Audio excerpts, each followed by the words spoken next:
कोआ की सीरीज होने वाली है सीओए, जिसमें हर यूनिट से 4 से 5 टॉपिक हैं। और उसमें से अगर आपको 4 से 5 नहीं करने हैं, खाली ज़्यादा मेन मेन वाले करने हैं जो कि ज़्यादा मोस्ट इम्पोर्टेंट है, तो आपको भी पता चल जाएंगे। बस आप उनमें से 2 या 3 टॉपिक कर लेना जो मैं बताऊंगा बस। ठीक है, उससे तुम्हें पास से बहुत ज़्यादा नंबर आ जाएंगे तुम्हारे। ठीक है, तो ये इसमें PYQs भी हैं जो कि हर साल आते हैं, रिपीटेड ही होते हैं, और ये सन 2025 के लिए इम्पोर्टेंट है। अब हम यूनिट वाइज देखेंगे। यूनिट 1 में हमारे पास ये 4 क्वेश्चन है, और इसमें पहला क्वेश्चन है ये एड्रेसिंग मोड्स वाला, जो कि हर साल आता है। और इसमें एड्रेसिंग मोड्स ऐसे पूछता है कि एड्रेसिंग मोड्स क्या होते हैं और उनके टाइप्स क्या होते हैं, उनके एग्जाम्पल। ये सारे 7 पास के क्वेश्चन हैं, और जिसमें आपको 4 टॉपिक हैं ये, और 4 में से आपको 2 ही इम्पोर्टेंट है, वो मैं बताऊंगा कौन कौन से हैं।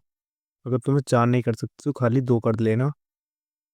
ये है। फिर दूसरा क्वेश्चन है बस आर्बिट्रेशन, और इसके बस के टाइप्स क्या होते हैं, उस बस आर्किटेक्चर, जो कि 7 मार्क्स का क्वेश्चन है। बस आर्बिट्रेशन में एक क्वेश्चन और आता है आर्बिट्रेशन मेथड, जो कि 7 मार्क्स के क्वेश्चन आते हैं, और ये क्वेश्चन हर साल ही आता है। देखो कितने साल आया हुआ है। इसमें 2 मेथड होते हैं, ये 2 से 3 मेथड होते हैं, लेकिन इम्पोर्टेंट ये दोनों ही आते हैं, डेजी चेनिंग और पोलिंग। ठीक है, और ये चौथा क्वेश्चन अगर करना चाहो तो कर लेना, प्रोसेसर ऑर्गेनाइजेशन क्या होता है और इसके टाइप्स क्या होते हैं एग्जाम्पल के साथ। अगर इसमें से आप नहीं करना चाहते 4 में से, तो आपको खाली ये एड्रेसिंग मोड्स, उस पर बस आर्बिट्रेशन, ये वाला आर्बिट्रेशन मेथड वाला ज़रूर करना है, ज़रूर। अगर ये नहीं करना चाहते हो, आप चलते हैं दूसरी यूनिट पे, यूनिट 2 में। अभी यूनिट 2 में हमारे पास 3 टॉपिक हैं बस खाली। ज़्यादा टॉपिक मैंने लिए भी नहीं है, क्योंकि आपके पास टाइम कम होगा, तो आप यही करना। इसमें है पहला बूथ्स एल्गोरिथम।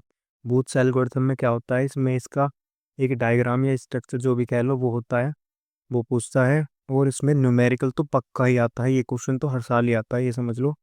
और दूसरा क्वेश्चन है लुक अहेड कैरी एडर, मतलब इसमें पूछेगा कि फॉरवर्ड का CLA बनाने को आएगा एक क्वेश्चन ऐसे करके, मतलब लुक अहेड कैरी हेडर क्या होता है, इसका डायग्राम बनाओ, वर्किंग बनाओ, बताओ इसकी। और ये होता है IEEE, फ्लोटिंग पॉइंट को रिप्रेजेंट कैसे करते हैं सिंगल और डबल प्रिसीजन के लिए। तो ये एक क्वेश्चन ये वाला है, ये आएगा। अगर इसमें से आप नहीं करना चाहते 3 में से, तो खाली ये वाला बूथ्स और लुक अहेड कैरी, इनमें ये दोनों कर लेना। ठीक है, इसमें से पक्का ही आएंगे ये। अब आते हैं यूनिट 3 पे। यूनिट 3 पे हमारे पास ये 5 टॉपिक हैं, और 5 में से हमारे पास ये इंस्ट्रक्शन फॉर्मेट न्यूमेरिकल, ये तो हर साल ही आता है। ये क्वेश्चन ये है जिसमें जीरो, ये जीरो वाला ज़्यादा इंपॉर्टेंट है। अगर आप एक बार देख लोगे ना इसको, तो आप एक बार में कर दोगे। इसमें स्टैक का यूज़ होता है शायद, हाँ स्टैक वाला ही है। और ये रिस्क और सिस्क के बारे में पढ़ लेना, इसके बाद 2 मार्क्स भी आ सकता है और 7 मार्क्स में भी, जिसमें कि डिफरेंस भी पूछ सकता है इसके बारे में। और पाइपलाइनिंग के बारे में पढ़ लेना, पाइपलाइनिंग के स्टेजेस और टाइप्स क्या होते हैं, और इसकी रिजोल्यूशन टेक्निक।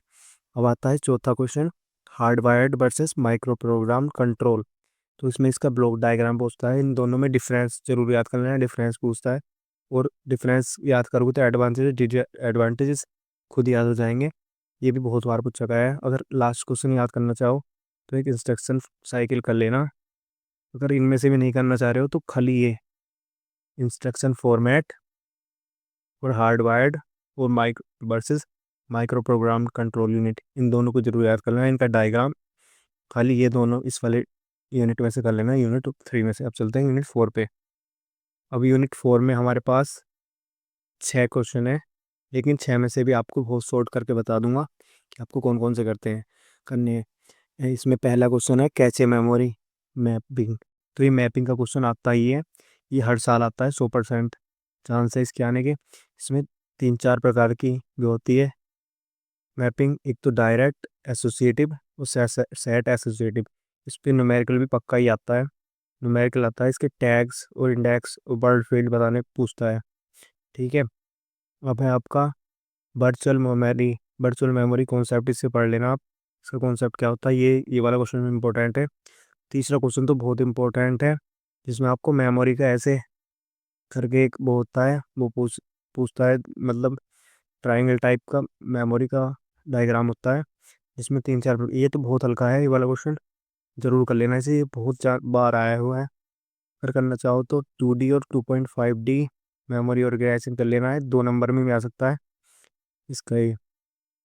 अब आता है तुम्हारा magnetic disk, tapes, optical disk and cache memory. ये वाला क्वेश्चन भी आता ही है, ये तो बहुत हल्के हल्के क्वेश्चन है, थ्योरी थ्योरी बेस्ड है इनके, बस डायग्राम याद कर लेना, थोड़ा थोड़ा पढ़ लेना, बना बना के लिख देना इसके। अब आता है 2 नंबर वाला, डी रैम और एस रैम, इसे भी कर लेना आप। 2 नंबर का है, बाकी खाली इंपॉर्टेंट नहीं है। बका आपको करना है तो ये कैचे मेमोरी कर लेना, हेराल्के कर लेना इसका, और ये मैग्नेटिक डिस्क वाला कर लेना बस। ये ये ये 3 4 क्वेश्चन है, पहला, दूसरा, तीसरा और पांचवा, इसमें 4 क्वेश्चन है इंपॉर्टेंट। अब आते हैं यूनिट 5 की तरफ। यूनिट 5 में 4 क्वेश्चन है ये, बस इसमें है डाटा ट्रांसफ़र के मोड्स, इसमें ये पूछता है डाटा ट्रांसफ़र के, एक तो होता है प्रोग्राम्ड इनपुट आउटपुट और एक होता है इंटरप्ट इनपुट आउटपुट। ठीक है, इनके बारे में पूछ लेगा, पहले ऐसे पूछ लेगा डाटा ट्रांसफ़र के मोड्स क्या होते हैं और इसे कैसे डाटा कैसे ट्रांसफ़र किया जाता है, और फिर प्रोग्राम्ड इनपुट आउटपुट के बारे में डिफरेंस पूछ लेगा। ठीक है, तो आपसे पूछ लेगा इंटरप्ट, इंटरप्ट क्या होते हैं, इनके टाइप्स, डीएमए, इसकी डीएमए की वर्किंग पूछ लेगा, डीएमए डायरेक्ट मेमोरी एक्सेस, और ये 2 नंबर में पूछ सकता है सिंक्रोनस एंड एसिंक्रोनस कम्युनिकेशन। तो ये इंपॉर्टेंट क्वेश्चन है, अगर इसमें से ना करना चाहो और ज़्यादा, तो पहला और तीसरा क्वेश्चन ज़रूर से कर लेना, बहुत इंपॉर्टेंट है।